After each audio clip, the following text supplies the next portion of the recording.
Welcome back, deep divers, ready to unearth some fascinating insights. Today we're going deep into the Quran, specifically the fifth chapter, Al-Maidah. Often translated as the table, right? Got it. And before you think we've gone full-on religious studies, trust me, this chapter is bursting with history, societal values, even some surprisingly relatable stories. It's like a window into a pivotal moment in the development of Islamic law. It really is like a time capsule, especially revealing how early Muslim communities interacted with other faiths, like Jews and Christians, referred to as the people of the book. Navigating those relationships while establishing their own identity. Exactly. So it's like an archaeological dig, carefully brushing away the sands of time to uncover these layers of meaning. And speaking of layers, our first discovery takes us straight to the dinner table. Al-Maidah kicks off with some pretty specific dietary guidelines. What kind of foods would we find on the menu back then? Well, you'd find an interesting mix. Seafood, absolutely.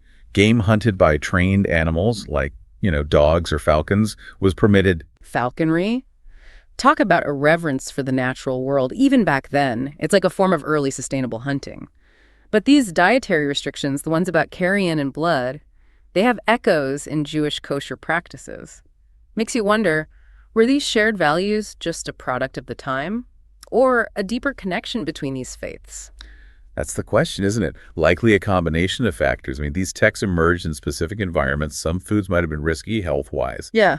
Those practical concerns then get woven into religious observance. Right, so it becomes ingrained. Exactly. But those shared restrictions, they really highlight how culture, faith, and practicality all intertwine to shape these early religious practices. It's a good reminder that even ancient texts were grappling with very real-world concerns. It wasn't just about what they ate, though. Al-Maidah emphasizes ritual purity, especially washing before prayer. It's like setting the stage for a deeper connection, hitting pause on the chaos of daily life. How did this emphasis on cleanliness and spiritual preparation impact daily life in Medina back then? That's a great question. This ritual washing, cleansing both body and mind, acted as a bridge between the mundane and the sacred. Woven into their day, it's a constant reminder of their faith, influencing everything from social interactions to personal routines, and the text acknowledges the desert environment too. Oh, right. Water isn't always readily available. Exactly. So it specifies that if water's unavailable, clean sand could be used instead. I love that. Faith meeting you where you are. It speaks to such a deep understanding of human needs and really making faith accessible. But Al-Maidah doesn't shy away from tougher topics either. It dives into justice, fairness, upright conduct, even extending these principles to those considered enemies. It's a high bar, even today, to treat those you disagree with, even dislike, with the same fairness you'd offer an ally. It really is. And it speaks volumes about ethical behavior, a core tenet of the faith. This chapter constantly reminds us that how we treat others, it reflects our relationship with the divine. One verse states, "Adhere to justice, for that is nearer to piety." So ethical conduct isn't just a suggestion, it's fundamental to faith. Powerful statement, and it resonates even now, centuries later. Our actions have ripple effects. But speaking of actions and consequences, Al-Maidah recounts a story as old as time. The tale of Adam's two sons. We find this in other Abrahamic traditions too. Right, like a shared heritage. It's a story that's both timeless and so deeply human. It reminds us of that potential for darkness that exists even in the closest bonds. It's true. A stark reminder that even seemingly personal choices can have far-reaching consequences. Absolutely, a cautionary tale across millennia. It really makes you think about the ripple effects of our choices, even those we think are just personal. But Al-Maidah doesn't stop at these broad themes. It outlines specific punishments for offenses, like theft, and some might seem pretty harsh by today's standards, right? Yeah, you're right. The text details punishments that, were common back then. It was a different time. It was when societies were trying to keep order without, modern legal systems. Easy to judge through our lens, but that historical context is key. Exactly.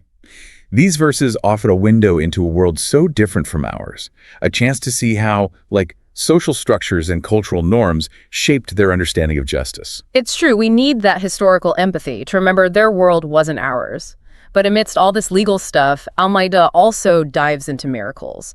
There's this dramatic story about a feast sent down from heaven. It really captures the imagination, offers a unique perspective on faith and belief. It's a powerful story, centered around Jesus.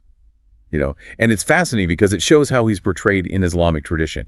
Jesus' followers, they're looking for reassurance, proof of his divine connection. So they ask him to request this feast from heaven, a tangible sign from God. Wow, a bold request. Were they just seeking proof or maybe some reassurance in a time when faith was constantly tested? What happened next?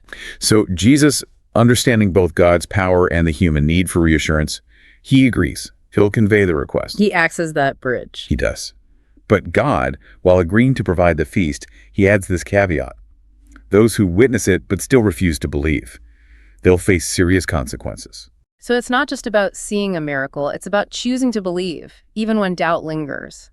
Speaks to free will, even in the face of the divine. Exactly. That choice is still there, and this whole interplay of divine power and human agency is even more emphasized in the conversation between God and Jesus that follows. Oh, okay, this dialogue sounds interesting. What's the gist of it? God directly asks Jesus if he claimed divinity, to be God's equal. It's a direct challenge to a core difference between Islam and Christianity. Wow, so how does Jesus respond? That's pivotal in understanding the Islamic perspective on his role. He responds with humility and submission. He says, "Glory be to you. It is not for me to say what I have no right to. Had I said it, you would have known it." Essentially, he refutes claiming divinity, reaffirming his role as a prophet chosen by God. It's amazing how one story found in both the Quran and the Bible can be interpreted so differently. Highlights those complexities of interfaith dialogue and understanding. But even within a faith, Al-Maidah recognizes not everyone will see eye to eye. Of course, people will always interpret and practice their faith differently, even with shared core values. There's even a verse advising against asking questions that might cause distress if answered. Like, some things are best left to individual understanding. It's a refreshing message, especially today where differences often lead to division. It's okay to agree to disagree, to acknowledge that mystery in faith. Exactly, recognizing our human understanding has limits and embracing the beauty of that diversity within a faith. But this inclusivity goes beyond just the Muslim community. Right, it extends outwards. It does. Al-Maidah explicitly mentions other faith groups, Sabians, alongside Jews and Christians, suggesting that a path to God isn't limited to one religion or group. It's a powerful statement, emphasizing the universality of faith, those common threads, like salvation, that connection to the divine. It's accessible to all who sincerely seek it and live righteously. Absolutely, a testament to the power of faith to unite, not divide, especially in a world often fractured by those very differences. It really highlights that common ground, that shared humanity. But Al-Maidah doesn't just paint a rosy picture of interfaith harmony. It calls out hypocrisy, those who might twist religious teachings for their own benefit. Right, it's not all rainbows and sunshine. The text acknowledges that there are always those who might exploit faith for their own gain. It's a timeless issue, isn't it? That struggle between genuine belief and those who manipulate it makes you wonder if it's just part of the human experience. It's a question for the ages. And Al-Maidah is very clear in condemning those who exploit religion for personal gain.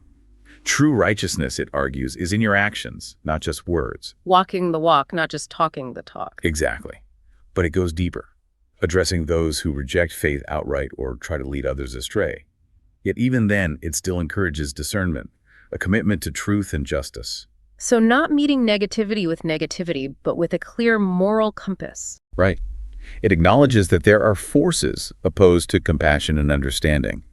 But discernment isn't about judging individuals. It's about recognizing right from wrong, standing firm in your convictions. It's a call to action. Be active in upholding those principles, even when facing doubt or opposition. Absolutely. Yeah. Al-Maidah really stresses personal accountability, striving for self-improvement, aligning actions with beliefs. We're not passive bystanders in shaping our destiny in this life and the next. It's both empowering and, like you said, a lot of responsibility. We have the choice, but we also have to own those choices and their impact. There it is. True freedom is always tied to responsibility. Our actions have ripple effects. We're accountable to something bigger than ourselves. Living with intention, making choices that reflect our deepest values, and realizing we shape not just our own lives, but the world around us. Beautifully said. And as we wrap up this deep dive into Al-Maidah, I hope that's what sticks with everyone. This chapter, while rooted in its time, offers timeless wisdom, a guide for navigating life, faith, relationships in a way that leads to growth and understanding.